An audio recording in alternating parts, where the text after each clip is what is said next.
Welcome na naman sa isang video ng Bentech. Ipakita ko lang yung comparison ng Epson L121, L1210, tsaka L1250. So parehas lang tong mga single function, no? Wala siyang scanner, hindi siya 3-in-1. Parehas lang ng print resolution ang L1210 tsaka 1250. Yung L121 720 by 720 dpi dot per inch. Ang 1210 560 by 1440 dpi, same ng 1250. Sa connectivity, pwedeng USB 2.0 lahat, no? Ang kaibahan lang, yung L1250 meron siyang Wi-Fi. Pwede mo siyang i-connect through Wi-Fi. Regarding naman sa mobile printing, no, pwede naman siyang makapag-print lahat, no, yung L121, 1210, 1250.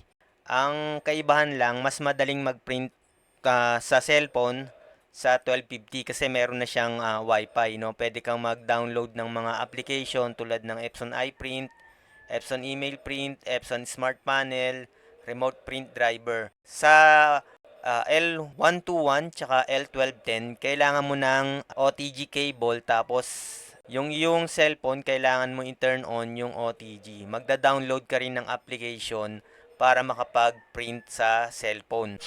Sa print speed, colored sa Epson L121 4.8 page per minute, sa black 9 page per minute. Sa L1210 and 1250, same lang. Sa colored, 5 per page per minute, sa black 10 page per minute. So same lang siya ng 1210 and 1250. Regarding sa bilis mag-print sa photo, ang L121 hindi siya design for photo printing. Design siya for document printing. Ang ginagawa lang dito, binabypass yung driver to Epson L110 para magkaroon ng glossy and matte settings. Kasi kung orig driver ang gamit, ang nakalagay lang dyan ay plain paper. Dito sa L1210 and 1250, halos pareho siya. Yung 4R size sa borderless, approximately 69 seconds per photo. Dun sa borderless, sa border, approximately 90 seconds per photo. So, same lang din siya ng 1250.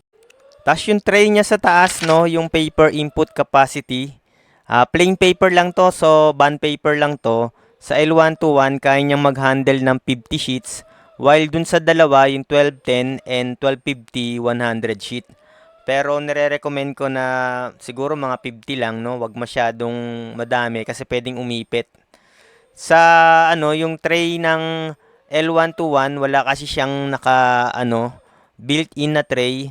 Dun sa output capacity, yung 1210 and 1250 meron. So mga 30 sheets. So aalisin nyo na pagka medyo nakikita nyong madami na yung lumalabas dun sa paper tray, no, yung output tray, alisin nyo na.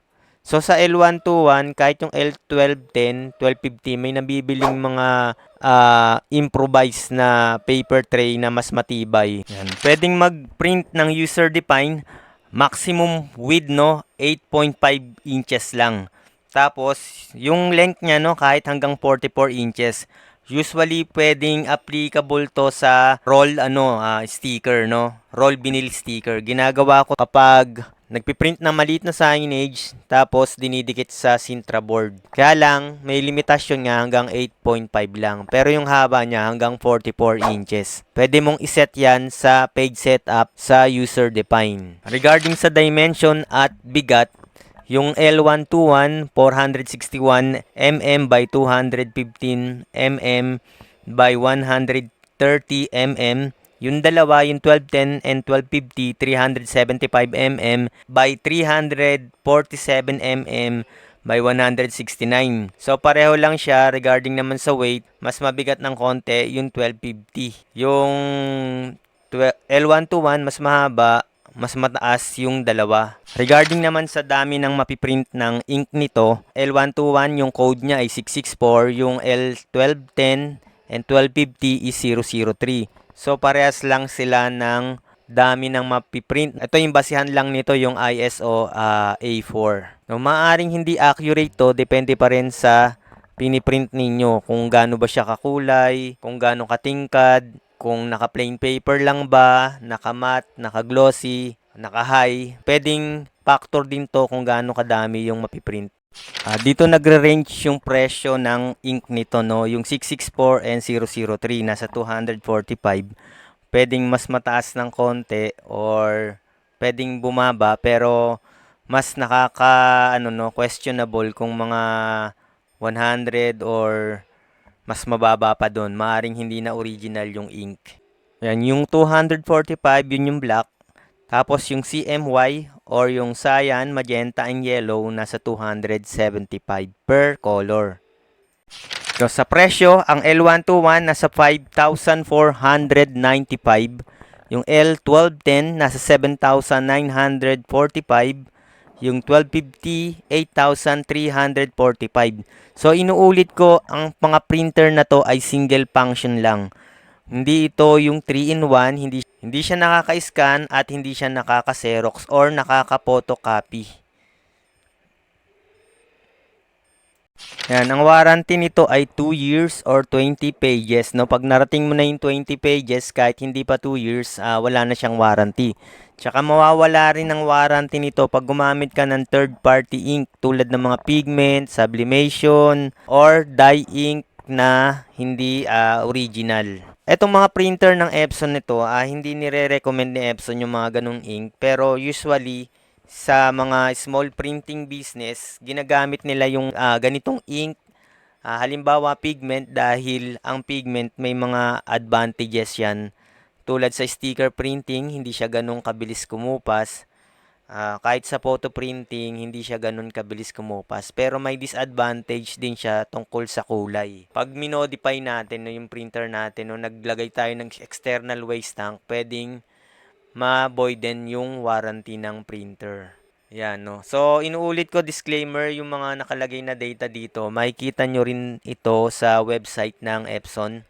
Pwede nyong i-research yan. Nandyan yung mga full specification, technical specs, no? Makikita ninyo. So, hanggang dito na lang. Puputulin ko na yung video dito. Maraming salamat. Hanggang sa muli, wag nating kakalimutan. Yan, sa mga ordinary user, wag muna kayong maglagay ng mga third-party ink, no? Kung hindi naman talaga kayo nagbi-business, no? Hindi kayo nagsa-sublimation, no? Yung nagpi-print ng mug, nagpi-print ng t-shirt, nagpi-print ng binili sticker. Antayin nyo muna yung warranty period, no? Yung 2 years or 20 pages para ma-avail nyo pa yung warranty. In case kasi masira yung printer nyo, pwede nyong ibalik dun sa supplier, no? Kung saan nyo nabili. Yan. So, kung ako yung tatanungin regarding dito sa 1210 and 1250, parehas lang siya, no? Ang 1250, meron lang siyang connectivity na Wi-Fi. Ang advantage niya, madali kang makakapag-print sa cellphone o yung mobile printing dahil nga meron siyang Wi-Fi. Yun lang yung kaibahan niya sa 1210. So, sa presyo naman, medyo konti lang din yung difference, no? Ng 1210 at 1250. Pero itong 1250, konti din ang difference nito sa L3210. L3210, 3-in-1, nakakapag-photocopy, nakaka-print at nakaka-scan. Pero nasa inyo pa rin yan kung anong printer yung gusto nyo. Dito ko na lang puputulin yung video. Maraming salamat. Huwag nating kakalimutan mag-subscribe sa Bentech. Maraming salamat.